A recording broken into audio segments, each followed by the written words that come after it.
Good afternoon, everyone. Welcome to today's webinar with Parachute Digital. My name's Claire Joyce, and I am the Content Director at F&P. I am on the beautiful lands of the Gundagara and Darug people, and I pay my respects to their elders, past and present. I hope it's fine where you are. It's a beautiful day here compared to what it was this time last week. Okay, a few little things before we get started. You will get the slides and you will get the recording in the next couple of days. So you don't have to write copious notes if you don't want to. And if you have questions, please put them in the Q&A box and we will answer them at the end. Okay, we are going to get started because we've got a lot to get through. I think it's wonderful to look outside our sector to see what inspiration and insight we can get. So today's webinar will be led by Liv, and she will be joined at times by Mamta. So let's say a big hello to Liv. Hi, Liv. Welcome. Hi, guys. So let's get started. Thank you so much for joining. We are very excited to be chatting to you today. I am Liv, one of the consultants at Parachute, and I'm joined by the lovely Mamta, our director, who's going to be chipping in as well, helping to answer some questions that come up. Hopefully there'll be quite a few. So yeah, just a big hello from us. We do have a lot to get through, so there are just a couple of things we wanted to lay down and what we wanted to achieve by talking about what we can learn from big brands. We want you to come out of this feeling inspired by the examples we show. We want you to feel equipped for future-proofing your fundraising. We want you to feel like you want to try something maybe new that you haven't tried before. We want you to feel comfortable about implementing these tactics for your fundraising. And we want you to feel really quite curious and like you might have more questions than answers. And that's kind of okay. There will be time for questions at the end. And we're also super happy to follow up with anyone who has any more burning questions that hit you in the middle of the night in sort of 3 weeks' time as well. So first and foremost, why would we even look at big brands? I think we all don't really need reminding of what we are facing as fundraisers. And if we look down the lens sort of at 2024, there are so many challenges, and we are seeing the impact of this both in our results, in our bottom line, on our purse strings. It's kind of affecting every crevice of the businesses and organizations that we run. What we might actually need reminding that big brands aren't so different. Like they are facing very similar challenges to us. The cost of living has consumers buying less, they're spending less. Marketing is always the first budget to get cut. So brand marketers like us do just have to justify every penny that they spend as much as we do. So we've got a few lessons for you, 3 actually. And without ado, let's get started on them. So lesson 1, we wanted to start with planning and the planning process and what we could learn from being more relevant and how we can stand out from the way that big brands think about their own platforms. And so for me, that planning process could kind of just be distilled into these 4 C's, as it were. And I actually think as fundraisers, we do the first one pretty well, consumer, and then we do company pretty well as well. We know what our donors kind of thinking about, what our potential supporters are thinking about. We know how to get under their skin of the motivation. We know why they donate. We know how to reach them. And we know what the alignment is between our organizations, our mission, our vision, and why they donate as well. But what about culture and competition? So let's just start with culture. And I think when we say culture, we're kind of more talking about the moments that matter and how we can tie ourselves into those moments to drive relevancy and tap into the current trends for particular audiences. So I'm not just talking about like TikTok trends and Gen Z. It's more about what are the things that our audience care about? What are the moments that they're looking forward to? And how do we insert ourselves as the organization credibly into those moments so that we come to them instead of them coming to us? How do we tie ourselves into the micro trends, the macro trends, the niche cultures, like the fitness addicts, the foodies, and what are the cultural symbols that matter to them as well? I'm not just saying this. Brands that tap into culture are more successful than those that don't. They see better uplift in brand metrics, yes, but they also see better financial results. They see higher profit gain, sales gain, as well as market share as well and new customer gain. So being culturally relevant, I think, matters. And it's, as I said, all about stepping into like the spaces and places that our audience care about and sort of ring fencing some budget as well to be able to be reactive to those moments. And we see brands seeing this pay off time and time again. But I guess, where do we even start with this? So there are a whole host of free research tools that do let us do this. Method planning, getting out there and talking to people, older people, younger people, is kind of the first step into understanding what are the moments that we could talk about as organizations. I think as marketers, we can kind of just get really wrapped up in our own worlds and sort of what we understand about our organizations and about our audiences. So really stepping out and looking at what people are talking to in the wider kind of public conscious is super important to make sure that we stay relevant, and as we saw, also for the bottom line as well. Now, it's not a 2024 webinar unless I mention AI, so here it is. But this is a really nice example of ketchup basically tapping into the AI trend to show that ketchup is kind of undeniably associated with Heinz, and kind of extending that idea out as well, because they asked people anonymously to draw their idea of ketchup, and again showed that it was always kind of showing a likability to Heinz. So it's basically taking their brand platform of it has to be Heinz, but using these topics like AI, like asking people to draw, that are in the public conscious to kind of bring their message to the people, as it were. And there are some great examples from the NFT space as well. I think this is like a bit of an oldie but a goldie. I think it was back in like 2015, 2016 when sort of emojis and Twitter were synonymously exploding. WWF basically turned tweeting on its head to kind of make emojis much more transactional and actually drive monthly donations. So once users signed up, and every time they kind of used one of the emojis that showed an endangered animal, they basically got sent sort of an invoice of sorts every month with a summary of the emojis that they used, what that means in terms of the money that they could donate, and basically asked to make a donation. And I think that's just really a lovely way of kind of turning digital trends on their head to our organization's advantage. Yeah, and just jumping into that, Liv, I do think charities do tap into culture. They can at times. Obviously, a lot of the work we do is not a lot of all of the work we do is relevant to right now, what's happening right now. It's a reaction, and it's to support services and people who are in need and animals. So everything we're doing is culturally relevant, and it's culturally relevant right now, not in the past. So, really being able to tap into that, not only just, fun digital trends and stuff, but like what is happening around the world. We see that really well in emergency appeals. Obviously, something happens and people are reactive. We need to raise money right now. We also see it, peer-to-peer events during COVID lockdown when haircuts were the trend. A lot of people jumped on the, hey, do like a shave your friend's head or whatever for cancer research. So there are things that people are doing already, but how else can we do it more? Another one, I don't know if anyone went to the FIA, but one of the winners of the most innovative campaign last year was Amnesty International. So they did the troll bait campaign, which is similar to what WWF did here, but all the troll comments that they get on their social media, they got either a major donor or a corporate sponsor to donate to every troll comment. So, they really tapped into, and we see that all the time. We work with so many organizations who have an amazing story and a mission, but people are writing horrible comments. So they really tapped into that and turned those troll comments on their head and got a really good result out of that. So, we already are in this culture. We are part of this. It's just how can we tap into what brands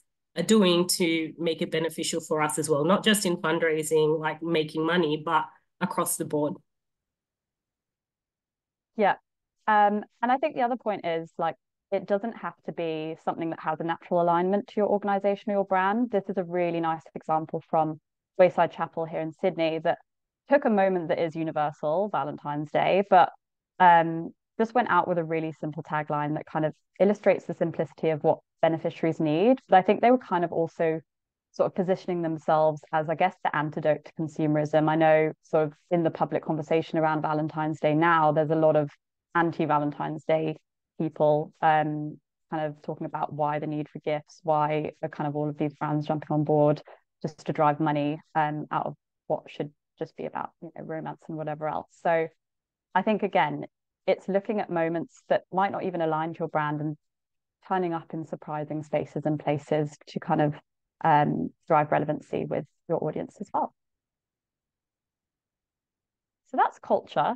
And what about competition? So what I don't want this to be, and what I don't think we want to look at all, is organizations being in competition. That's not at all what this is about.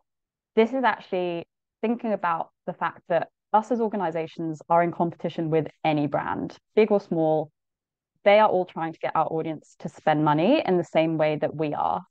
We are also competing with them for attention. We're competing with them for eyeballs. We're competing with them for media space. So how can we be a bit more of a challenger brand and look for that like white space, as it were? And I guess what I mean by that is, how can we lean away from like the same messaging or the same creative that dominates whatever vertical we're speaking in, and use a different look and feel or tone to be distinctive to other brands, even borrowing from other verticals completely in terms of tone of voice, in terms of assets, or even what our audience care about, and kind of aligning ourselves better to what they're interested in as well.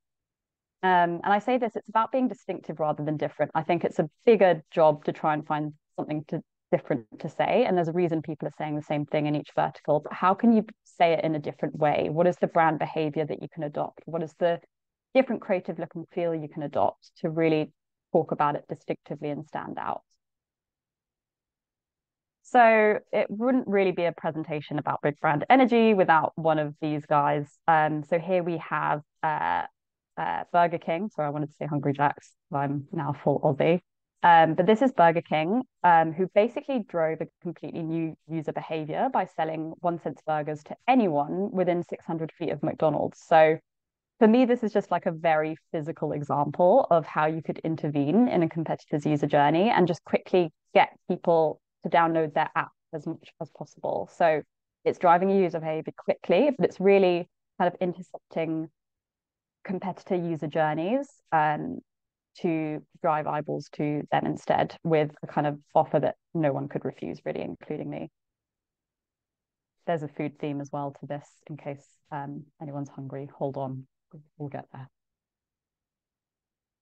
Moving into the NFP space, this is actually one of my favorite examples. So this was Sick Kids in Canada, who basically embodied big brand energy by identifying a new potential audience. They identified men as sort of an opportunity for them. We know in general, men do tend to give higher average gifts. So by targeting this new audience, Sick Kids essentially opened up a completely new way of thinking about the brand. They opened up a completely new brand behavior, and with that, a completely new look and feel to their brand that made them stand out against the sort of sea of sameness, as it were, within their vertical. So they basically adopted the behaviors of a sort of performance brand sports marketer. And their campaign basically leaned away from the kind of typical sad, empathetic fundraising narrative and positioned kids as the sports team who are sort of in a fight with their illnesses. And the results speak for themselves, really. Like, there was a huge impact for them on the bottom line. So yeah, a really lovely example of how you can look for that white space and talk about the same thing that everyone's talking about in a different way.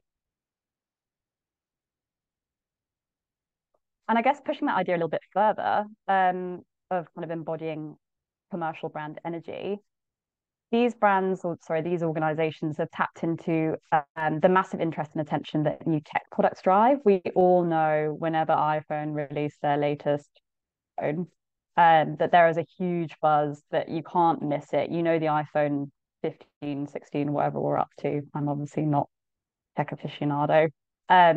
We know that everyone is talking about it, and that tech ads get really high attention because of their sleekness, because of their premiumness. So these organizations, I guess, took that idea and a different kind of look and feel from a different vertical, but added a bit of a twist. And that's, I think, again, and I think this is a theme throughout, is that we as organizations have that authenticity and we have the trust to talk about and connect with that audience, even more so than big brands, to kind of cut through consumerism and cut through kind of any tokenistic behaviors we see from big brands as well. But what if we push that idea even further? So bear with me for a second. What if we looked at donors as subscribers and donations as a product? I think a few organizations are starting to do this, but I think it's just a bit of like food for thought as to what that could look like if we were to kind of emulate commercial subscription-based services, for example. It's obviously a much harder job for us to retain regular givers without sort of tangible value for money, that product. But I think if we can crack it, there are some huge benefits. It's about creating more of that community feeling that if you give monthly, you're part of kind of a wider group of people who care about the same thing. Like thinking out of the box, that could be a private Facebook group that you invite people to, all the way to like dating between donor bases because they all share the same value. Like consumers want to belong to something, and no one's different to that.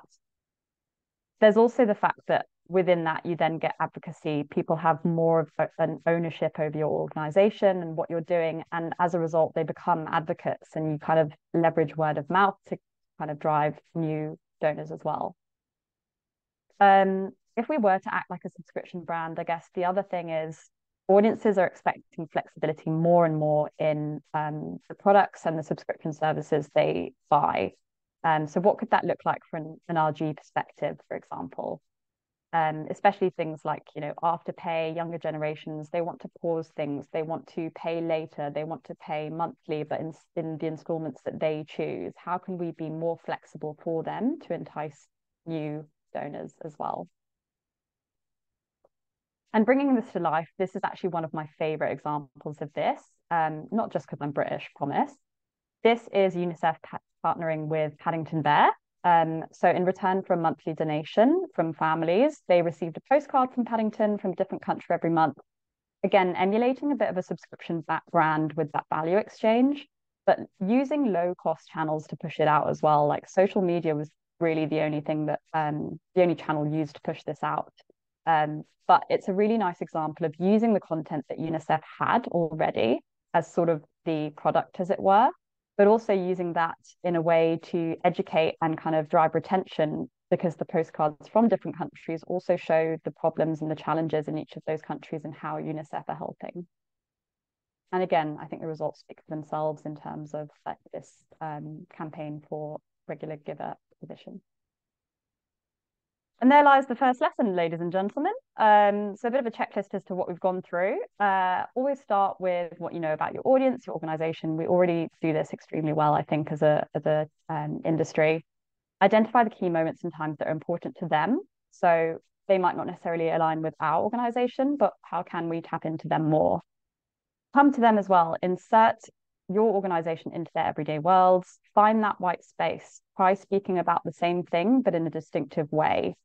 Borrow credibility, but also the way that big brands advertise as well in those tech, for example, tech product ads.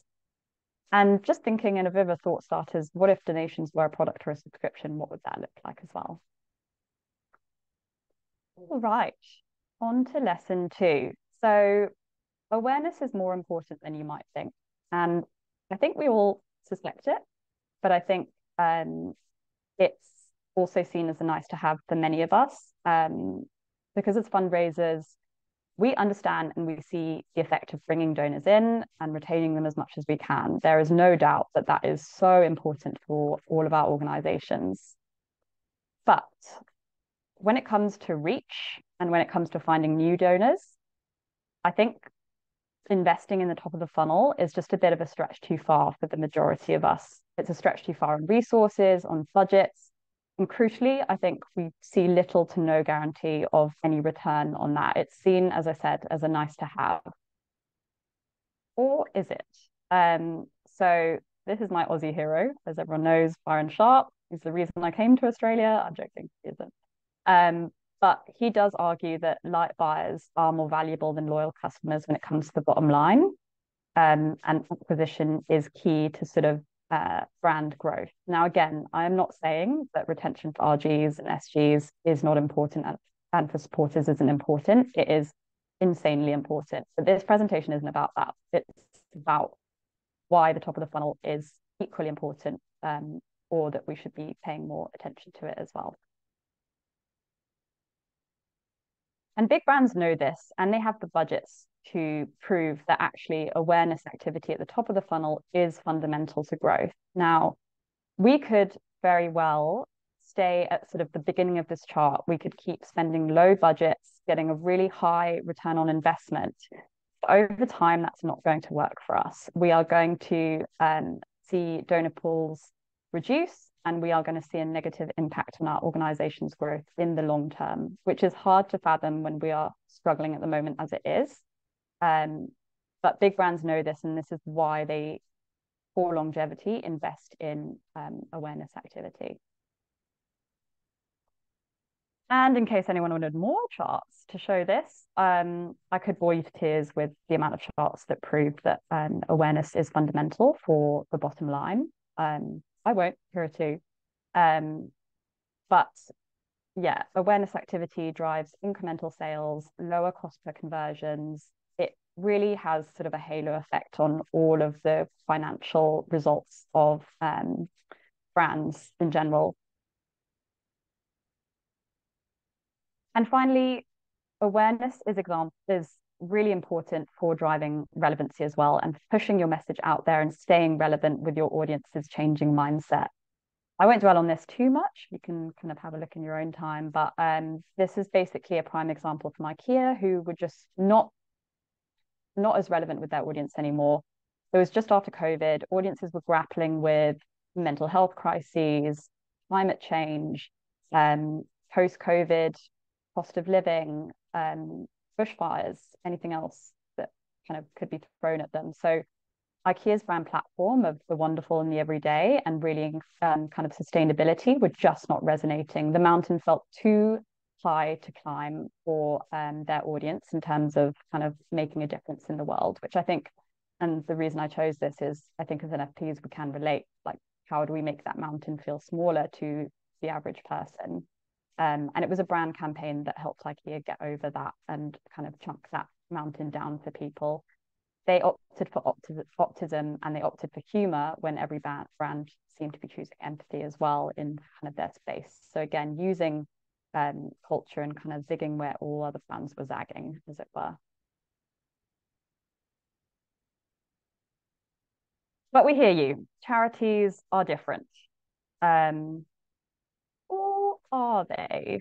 So this is Dr. Faulkner. She works with my hero, Byron Sharp, in the marketing science learnings, and she specializes in applying them to the NFP space. So she is armed with a data bank that could literally fill the Australian desert.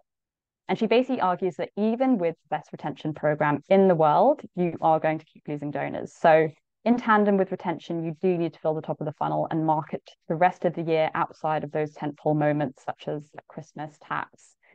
And it's all about using category entry points. And what I mean by that is kind of, as we'd mentioned before, the moments that matter to your audience to drive relevancy and drive association so that you are top of mind when it comes to that choice to donate, rather than asking them audiences to donate sort of twice a year or throughout the year, not talking to them about anything else.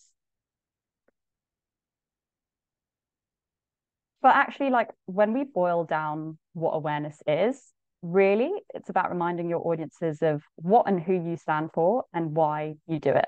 It's as simple as that. We don't need to overcook it. I'll stop with the food references soon. It's really about priming your audience to drive that all-important emotional connection so that they actually feel something.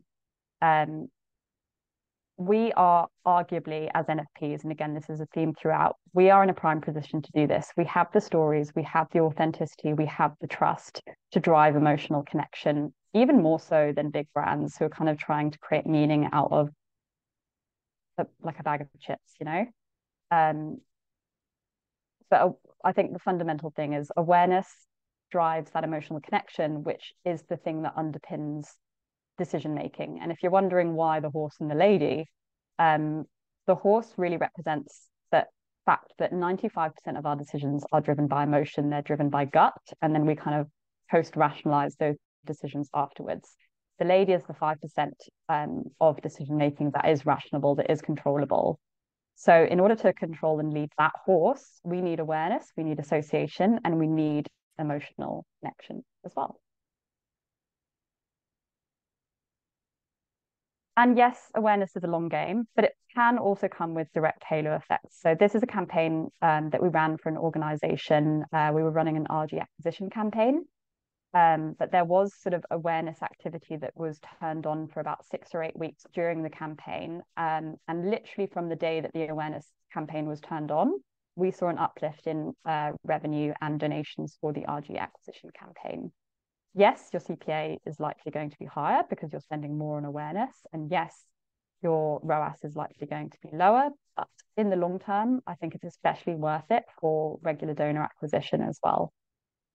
I think, Mamta, you were saying you've got a lot of experience of seeing that kind of effect as well on the campaigns that you've run.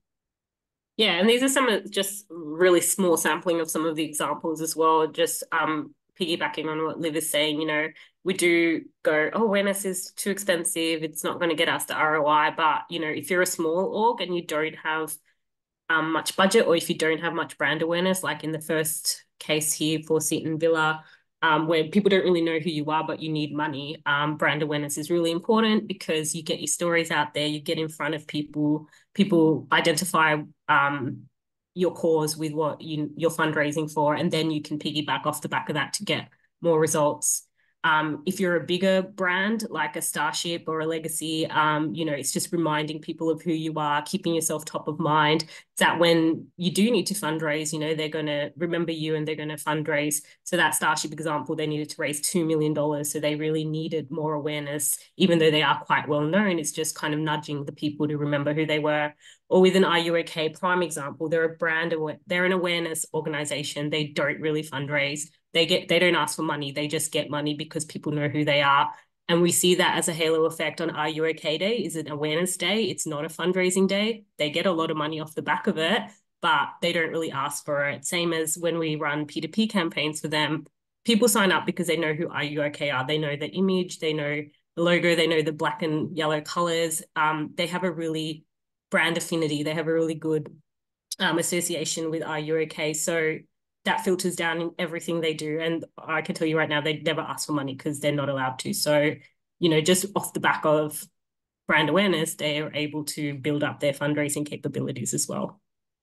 And there's lots more examples, but these are just a small sampling. Yeah, so I hope now we're kind of getting to the point, I guess, because I think the first thing we think about when we think about awareness is, oh, you need big brand budgets to do that. But as Mamta has shown, like, you absolutely don't. And I was saying before, I'm glad this is a webinar and not a talk, because I can feel that maybe we'd be being heckled at this point that, you know, it is about budget, but we're here to show you that it's not. It doesn't have to look like this. We don't have to behave big to drive that emotional connection from the start.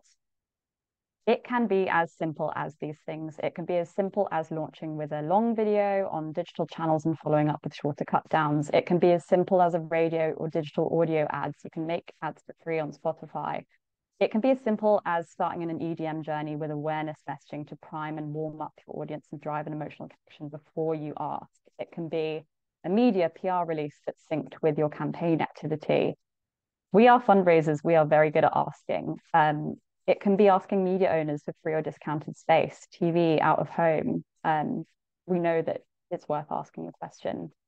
It can be as simple as syncing your marketing, your fundraising, your partnership messaging better to use kind of, I guess, marketing and partnership activity to prime audiences and following up with fundraising asks.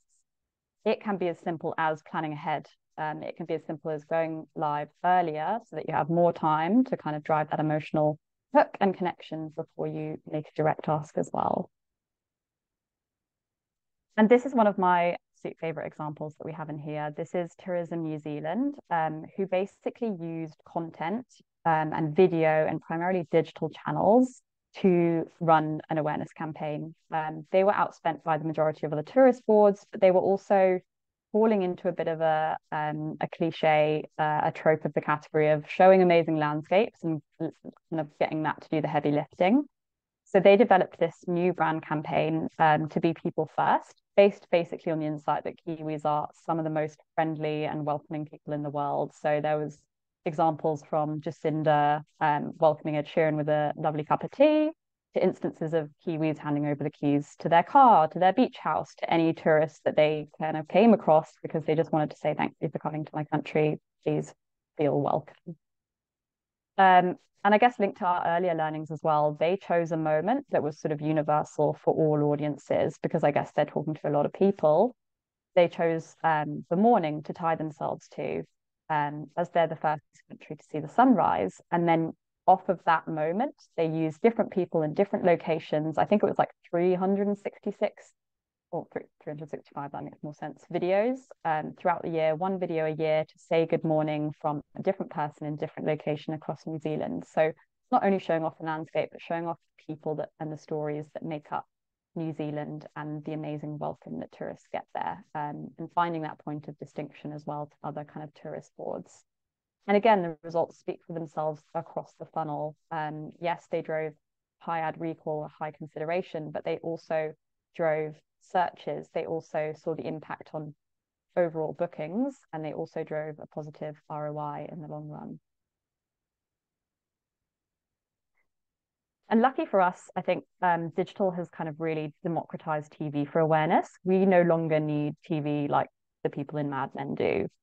User-generated look and feel videos perform as well a lot of the time as high production videos. And not to mention AI again, but AI and programmatic are opening up channels with a lower cost of entry. So there's a recent product from Channel 9, for example, that will allow you to reach people on the big TV, the big screen in people's homes, but it's bought on a CPM basis, which is sort of 2 to 3 times more than a Meta CPM. And what's more is that you can add targeting as well to reach your heartland donors if you need. So yes, awareness is a long game, and one of the kind of main bodies of the commercial brand industry WARC. They are sort of the World Advertising Research Center. They have one of the biggest data banks of case studies, campaign results across big brands to small organizations. And their sort of main goal is to find what is working and what is effective.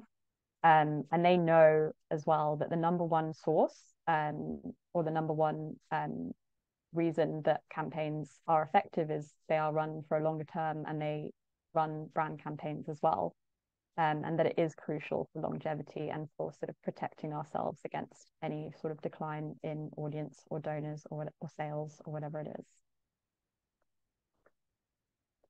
And finally, it's about measuring it effectively too. Awareness, as we know, because it's a long game, yes, you can measure the impact in terms of reach, in terms of frequency, and you can plan for those metrics, but you also need to have sort of a bit of a robust framework in place to show that how your sort of media channel specific metrics and results ladder up to overall campaign results, ladder up to campaign response, which in turn ladder up to your long-term campaign outcomes as well.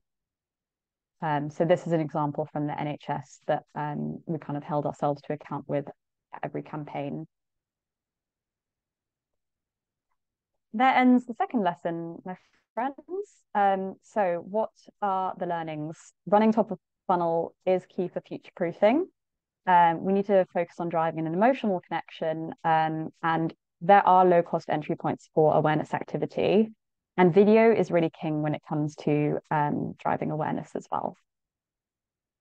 And so we come to our third and final lesson, multiple touch points to multiply your results.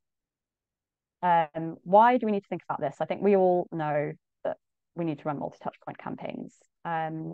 Well, we know that channel consumption is more fragmented than ever, and the proliferation of digital has really just meant that people are consuming across so many screens, so many channels. And this has then had big implications for the way that big brands are thinking about and planning their own communications.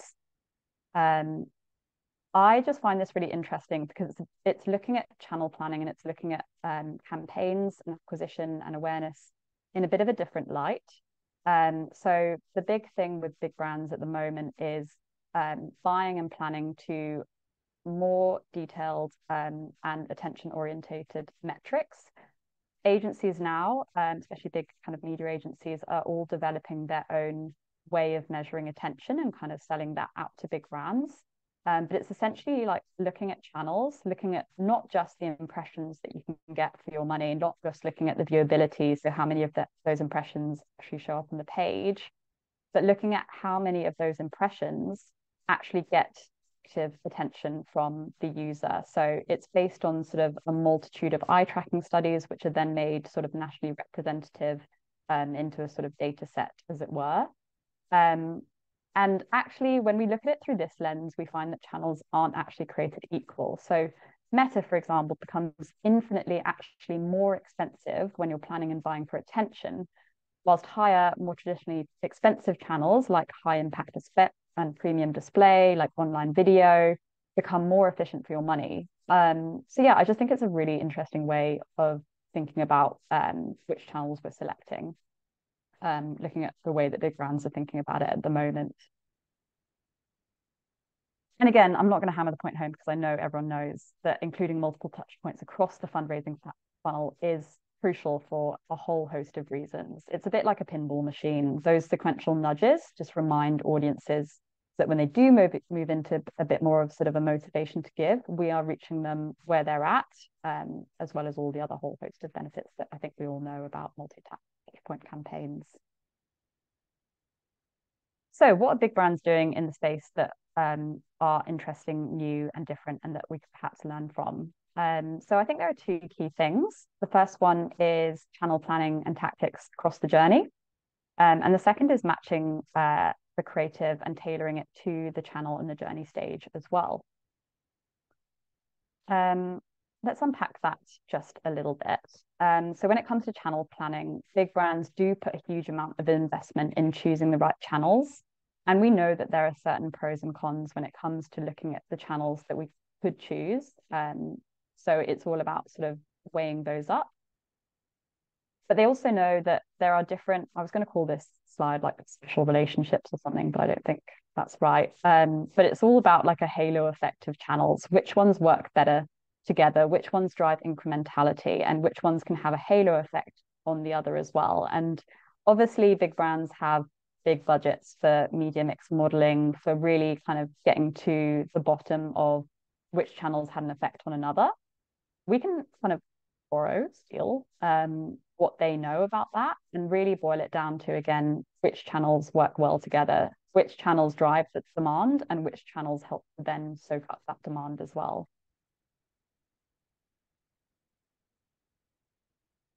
So an example of just making sure that you're kind of plotting out not only channels per journey stage, but tactics per journey stage was with the NHS. So I think the main point here is that channels now, because of the multitude of tactics that are available on these channels, they can work at the top of the funnel, but they can also work at the bottom of the funnel. So like paid social, for example, you can run awareness, you can run mid-funnel, you can run bottom of the funnel. And it's all about matching up channels and the tactics to what we want that channel and messaging to do and to say. Another food reference, lunchtime is soon, don't worry, guys.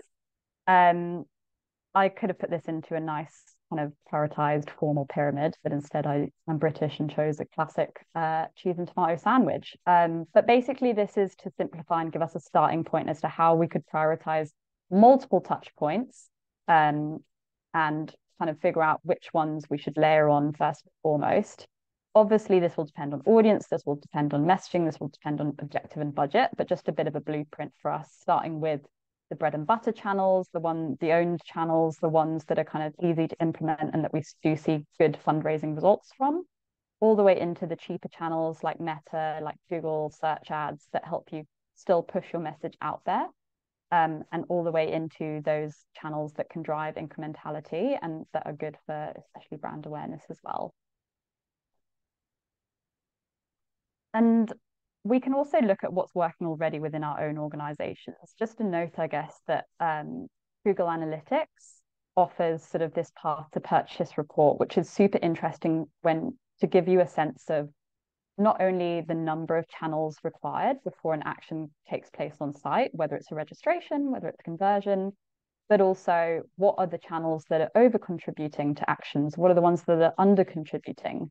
What's the main path to purchase? Is it like an impression on Facebook first and then a paid search ad? Is it just an impression on Facebook and that's all you need? And in that case, maybe you don't even need paid search. Looking at what's working already in that path to conversion can help you make your media more effective and efficient, but also show you where there might be gaps or where people might be falling off in their path to conversion as well.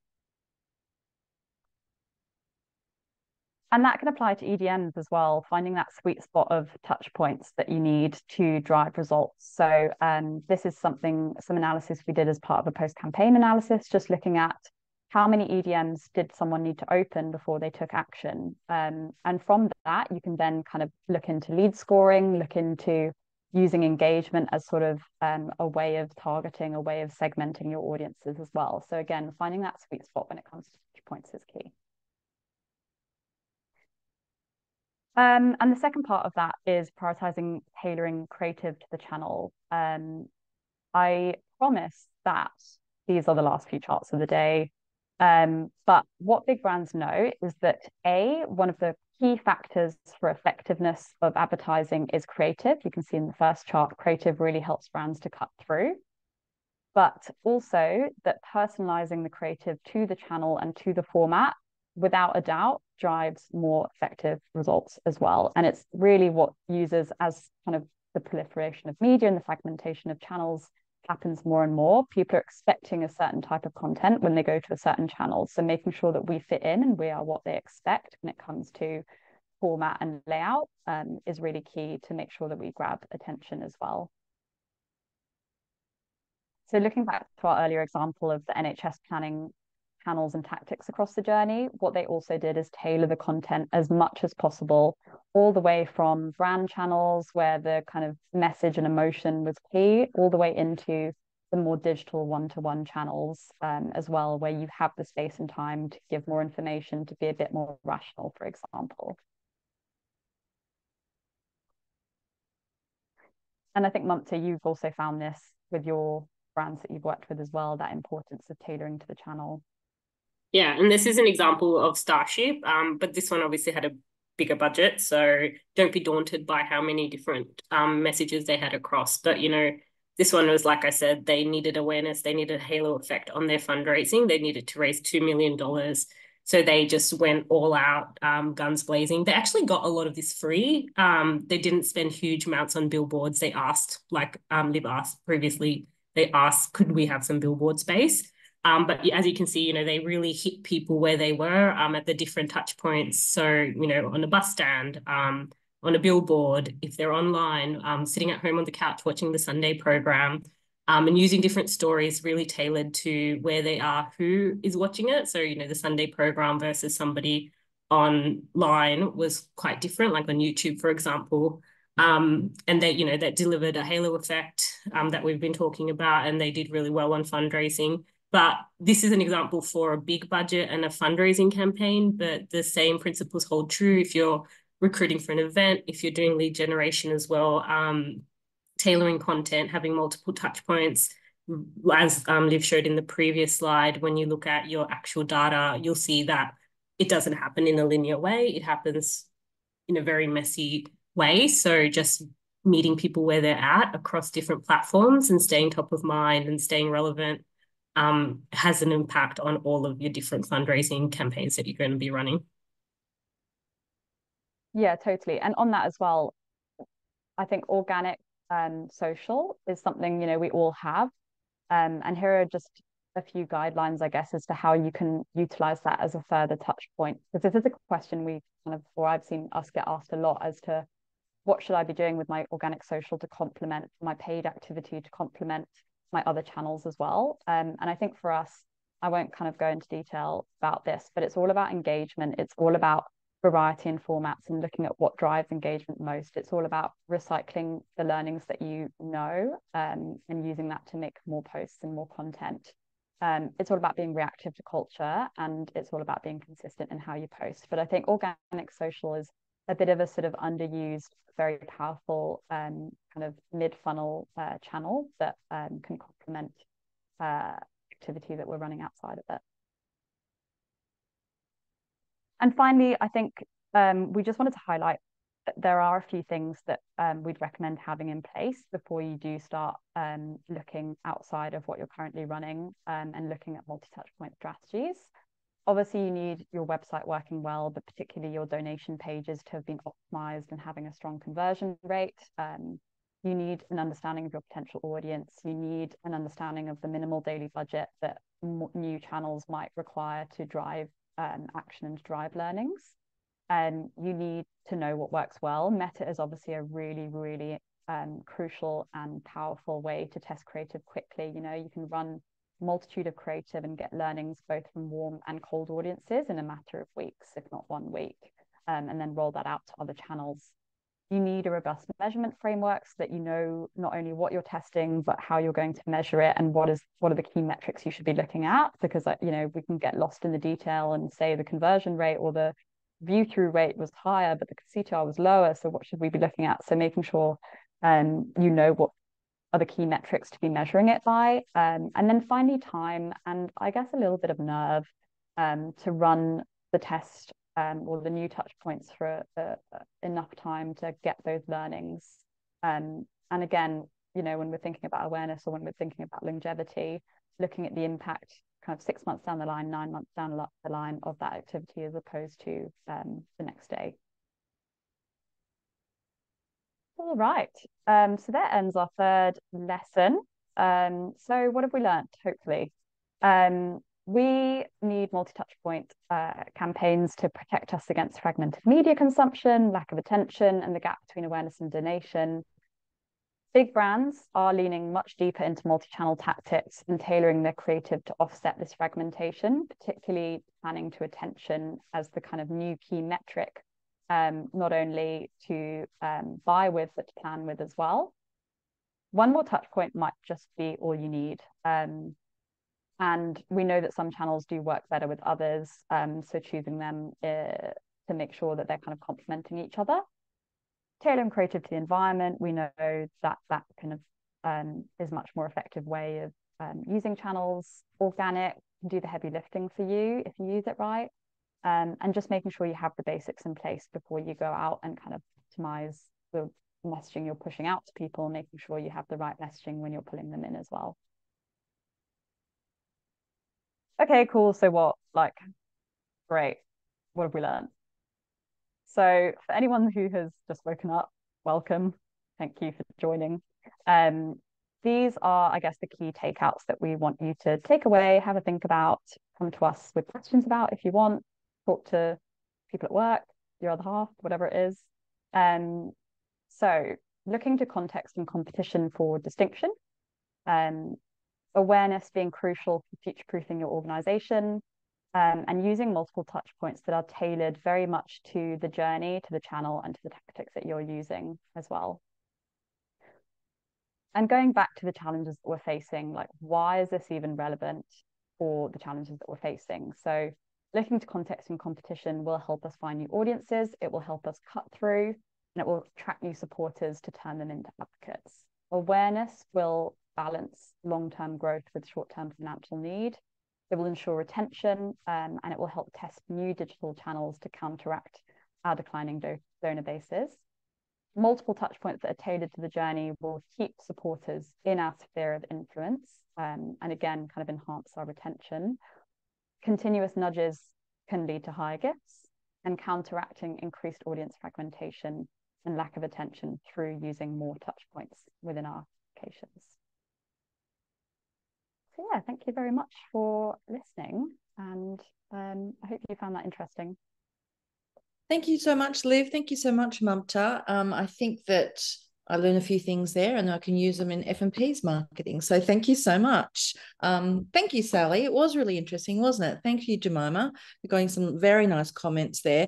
There is a huge amount of information in those slides. So I'm sure that once you've had a chance to look over them, and if you have any questions, Mamta and Liv would be very happy to answer them. At the moment, I think you have wowed everybody with all that information. It was really great. There's lots of, Jemima said she loved the case studies and the examples, and it was very, very useful. So if anyone has a quick question, get in there quick.